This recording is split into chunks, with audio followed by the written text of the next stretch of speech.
Below the cliffs at Manitou Springs there is a building. 3 stories of terraced earth-colored walls, protruding roof beams, wooden ladders, small deep-set windows. Inside are pottery, tools, stone axes, dioramas, and a gift shop. It looks like a Pueblo. It is not one. It is a museum, and a museum is never neutral. Every case, every label, every word chosen tells you what somebody wanted you to believe.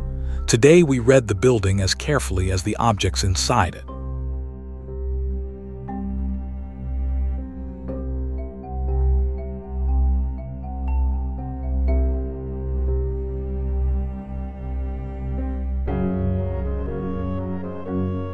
Manitou Springs, Colorado, roughly 38.86 degrees north, 104.91 degrees west, 5 miles west of Colorado Springs, 6,400 feet above sea level, in a side canyon off Highway 24 with Pikes Peak filling the sky behind. Remember that number because it matters. We are more than 300 miles from the nearest ground the ancestral Puebloans ever actually farmed or built on.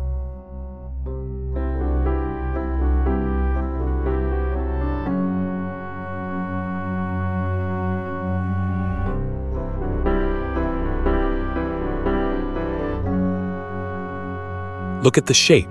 Step terraces, each story set back from the one below, so the roof of one room is the terrace of the next. Round wooden beams push out through the walls. Ladders lean against the upper levels. The corners are softened, the walls are thick, the openings are small. It is a lovely building. It is also a costume, and it is wearing the clothes of a real place a long way from here.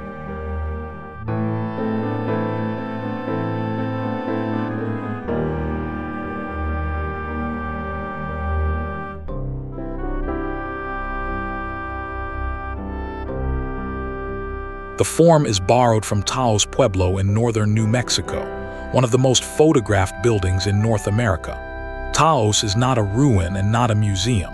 It is a living Tiwa-speaking community, continuously inhabited for something like 1,000 years, its great house blocks rising to 5 stories, still standing, still lived in.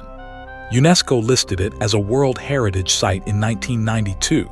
That is what this facade is quoting.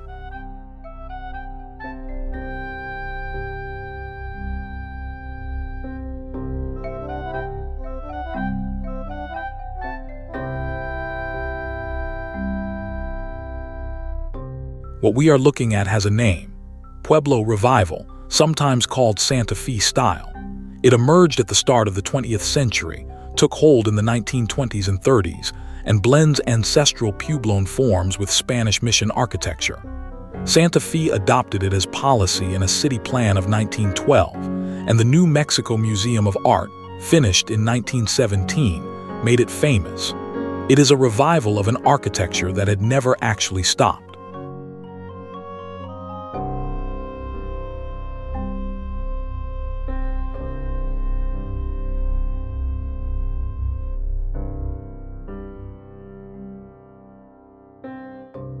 And that is the tension.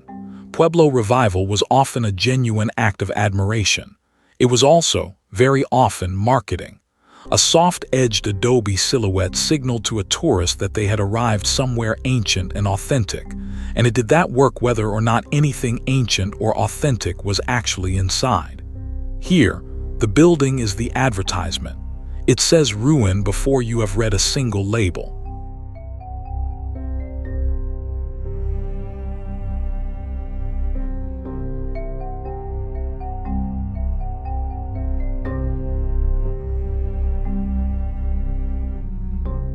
Inside, the museum does what small museums have done for 100 years. Glass cases, dioramas of daily life, racks of stone tools, pottery arranged by type, videos playing on a loop. Some of it is good, careful material. Some of it is very old-fashioned. And the artifacts themselves are the strange part of this place, because unlike the walls outside, many of the objects in these cases are exactly what they claim to be.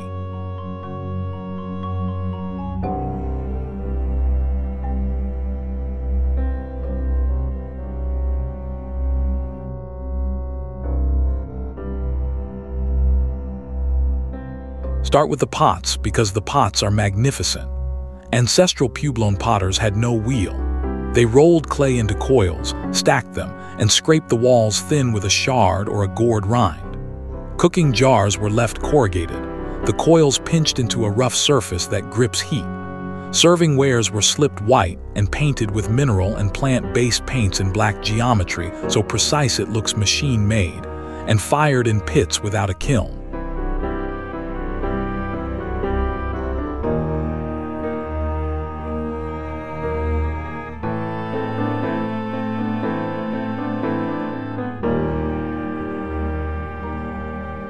A pot is a document. Its clay names a valley. Its temper, the crushed rock or shard mixed in to stop it cracking, names a place too. Its design tells you who the potter was talking to. Archaeologists track migration across the Southwest by watching designs move, which is why it matters so much where a pot was found, and why a pot with no recorded find spot has lost most of what it could have told us.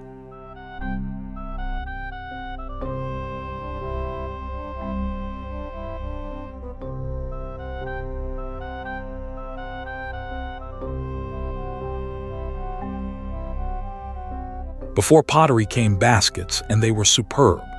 Coiled, twined, woven tight enough to hold water, sealed with pine pitch, used for cooking by dropping hot stones into the stew.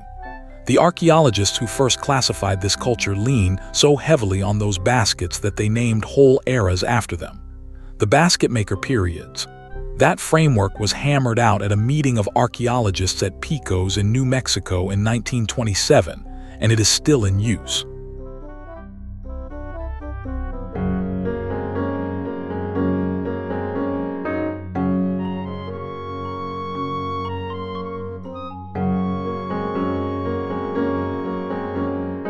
Look for the fiber work if the museum has any, because it is the most human thing here. Sandals woven from yucca leaves, worn thin at the ball of the foot, cords spun from human hair and plant fiber, and blankets made by wrapping hundreds of turkey feathers around a yucca cord and weaving them into a warm, light robe. These people kept turkeys. A single blanket could take the feathers of dozens of birds.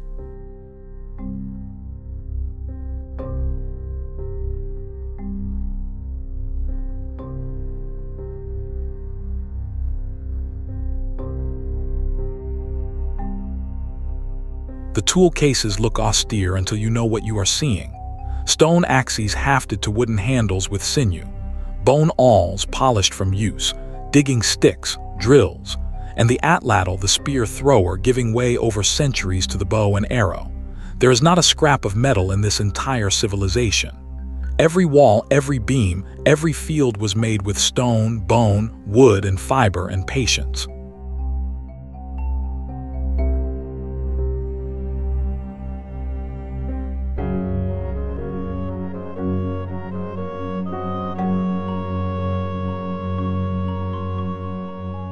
The most eloquent objects in any southwestern museum are the manos and metates, the grinding stones. Maize had to be ground into meal by hand, every day, for hours, kneeling and pushing a stone across a stone. Skeletons show the cost, arthritic knees and toes, and teeth worn flat because sandstone grit from the metate went into the flour and the flour went into the bread, and the bread wore the teeth down.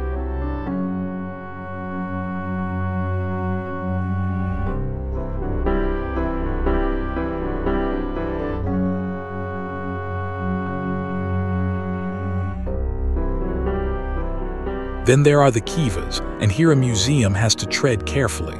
A kiva is a round, mostly underground room with a fire pit, a ventilator shaft, a stone deflector, and often a small hole in the floor. Archaeologists call it a sipapu. Kivas were and are central to Pueblo community and religious life. They are not ruins in a case. They are living architecture, and Pueblo people are the ones with the right to explain them.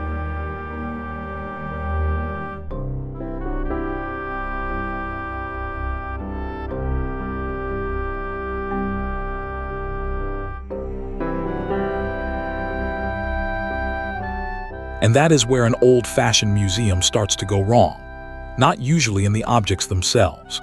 in the framing around them, in the diorama that freezes an entire people at a single moment, dresses them for effect, and sets them permanently in the past tense, in the looping video that still says vanished, in the little printed card that quietly decides, on your behalf and before you have looked properly, whether the people in this room are somebody's ancestors or simply curiosities to be viewed.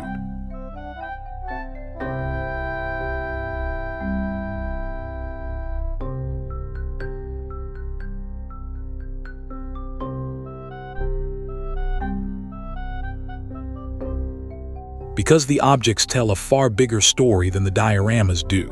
Turquoise from mines across the southwest, marine shell carried up from the Gulf of California, macaw skeletons at Chaco, birds that live 1,000 miles south in tropical Mexico, kept alive here on purpose, and chemical residue of cacao, chocolate, found inside Chacon cylinder jars. That is a trade network reaching deep into Mesoamerica, run entirely on foot.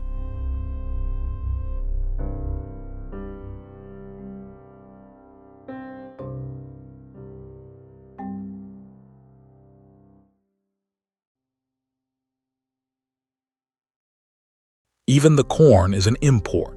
Maize was domesticated in southern Mexico and traveled north over thousands of years, reaching the southwest roughly 4,000 years ago. Beans and squash followed. Everything about this civilization, its towns, its pottery, its calendars, sits on top of a Mexican grass that people carried north, seed by seed, and then bred to survive at 7,000 feet with 14 inches of rain a year.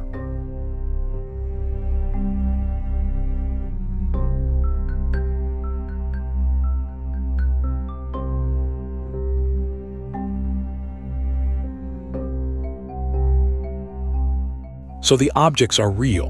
The problem is the sentences around them. And the sentence this place has argued about most is a single word. For most of the 20th century, museums called these people the Anasazi.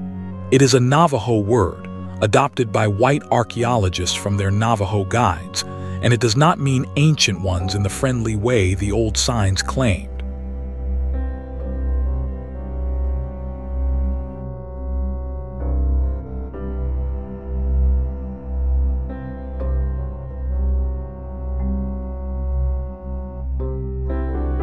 It carries the sense of ancestors of our enemies, and Pueblo people, who are the actual descendants, have asked for a very long time that it be dropped. Most museums have. The standard term now is ancestral Pueblo. Hopi people use Hisatsinam. Critics of this attraction have singled out its language, among other things, as evidence that it never really updated. A word on a card is a small thing until it is the only word 100,000 visitors read.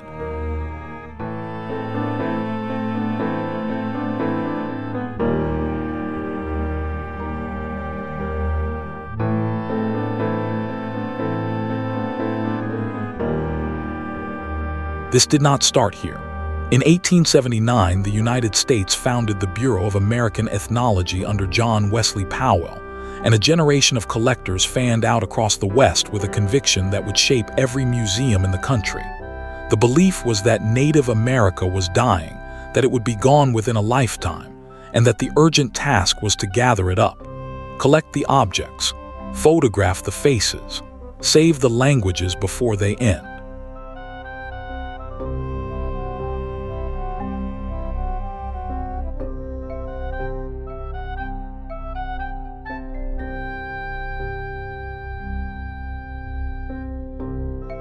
That idea has a name now, salvage anthropology, and it produced enormous, genuinely valuable collections, and it was built on a false premise. The peoples being collected were not disappearing. They were being dispossessed, which is a different thing and a reversible thing. But if you believe a culture is already finished, then taking its objects feels like rescue rather than theft, and its living members become inconvenient to the story.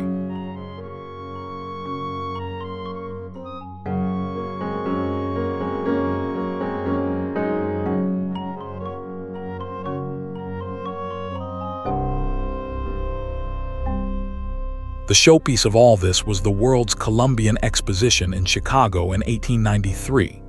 Near the anthropological building stood an enormous artificial cliff, timber and plaster shaped into a fake Colorado rock face. For an extra fee you could climb it, walk inside, and view cases of genuine southwestern relics displayed within a stage set. 14 years later, this attraction opened in Manitou Springs, doing precisely the same thing with real stone.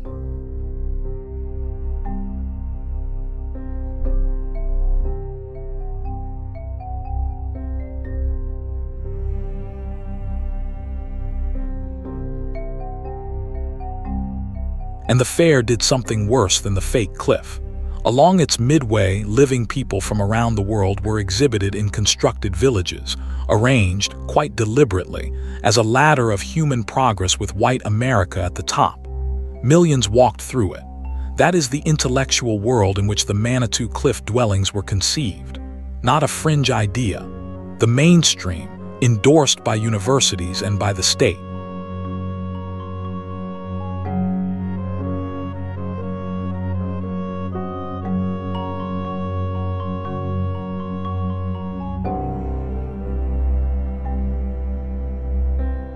Once you see that lineage, this building stops being odd and starts being typical.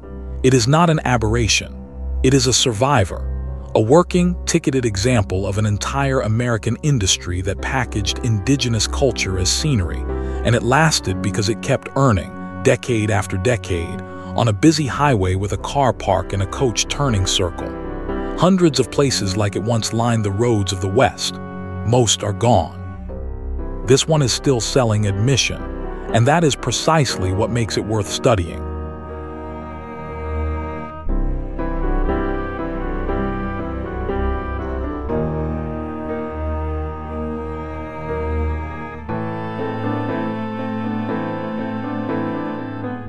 The industry had a giant. The Fred Harvey Company, working hand in glove with the Santa Fe Railway, opened an Indian building at its Albuquerque hotel in 1902, selling native art to passengers between trains. In 1926, it launched the Indian Detours, motor tour that carried tourists off the railway to see pueblos and ruins. It was lucrative, it employed native artists, and it also taught America to see the Southwest as a picturesque exhibit.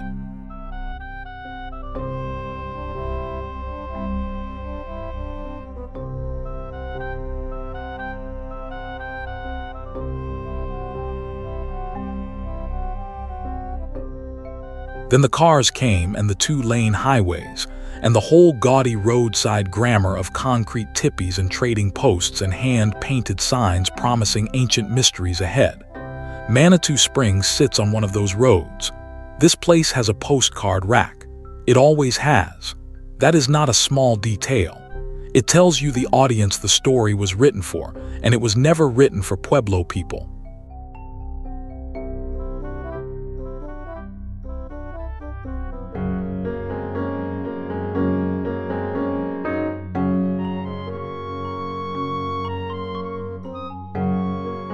Something did shift, though, and it shifted in law rather than in taste. Because for most of the 20th century, American museums did not only hold pots and sandals and stone axes. They held the dead. Tens of thousands of native human remains, dug out of graves, cataloged, boxed, and stacked in the basements of entirely respectable institutions, some of them displayed in the cases upstairs. That was normal practice. It was legal. It went on, largely unquestioned, for a very long time.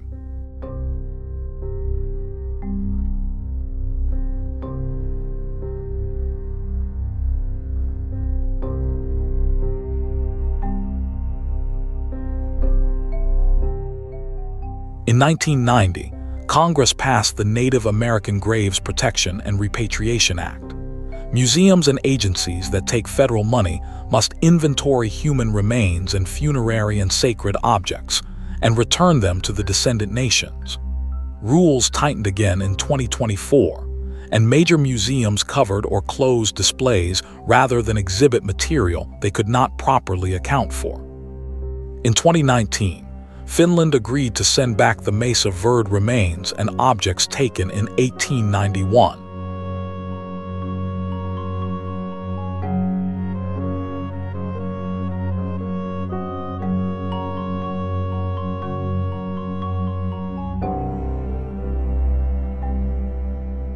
So the standard exists now, and it is not complicated.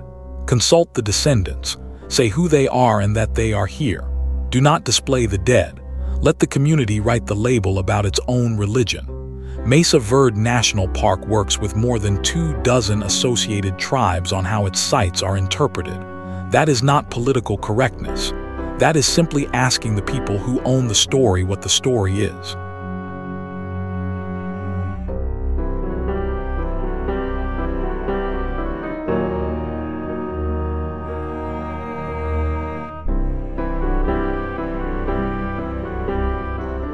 Which leaves this place in an awkward position. It is private.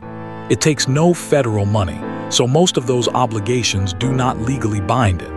Its owners can say, with some justice, that they have kept these objects safe and open to the public for over a century, and that a great many children first fell in love with archaeology standing right here. That is worth something. It is just not worth everything.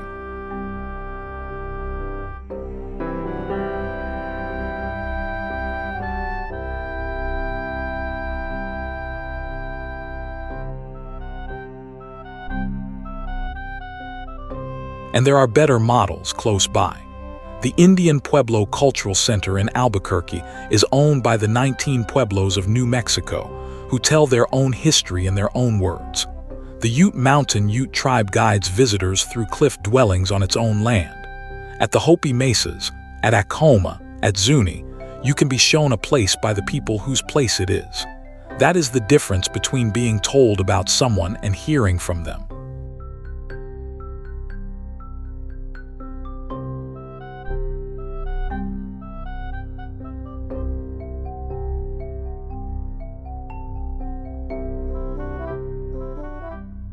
So let us end where the dioramas do not. Acoma, the Sky City, has been lived in continuously for something like 1,000 years. Maria Martinez of San Ildefonso, Pueblo, revived a black-on-black pottery so extraordinary it hangs in art museums, and she signed her work with her name. Pueblo potters, weavers, farmers, lawyers, and scientists are working today. The past tense in this building is the biggest error in it.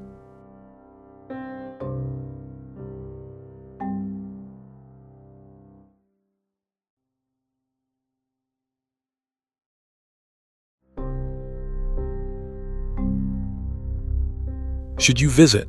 That is your call, and the honest answer is complicated. The objects are real and worth seeing. The building is beautiful.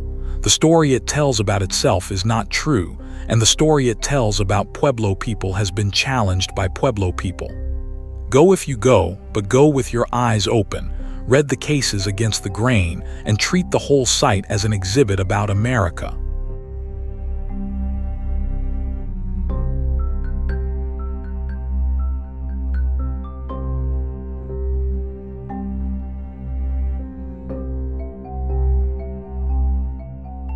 Here is the thought that stays with us on the way out.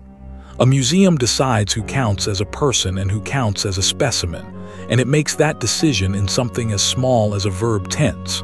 Were, are. That is the whole argument, packed into 2 words on a laminated card, and 100 years of people have walked past it without noticing.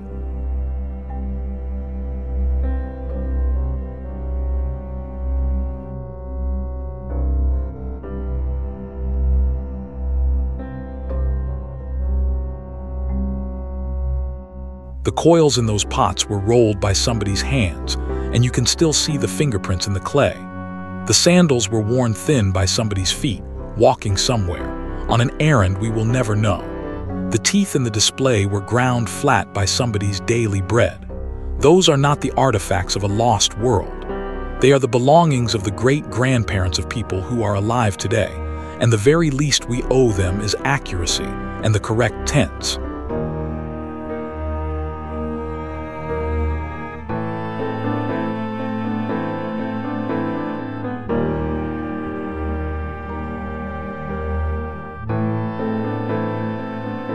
So we leave a building that is pretending, filled with objects that are not pretending at all.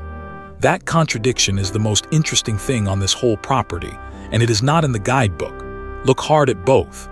Then go and find the places where the people whose story this is get to tell it themselves in their own words on their own ground. That is where the real story has been waiting the entire time, and it is not hiding. Thank you for watching. Follow for more trails of the world.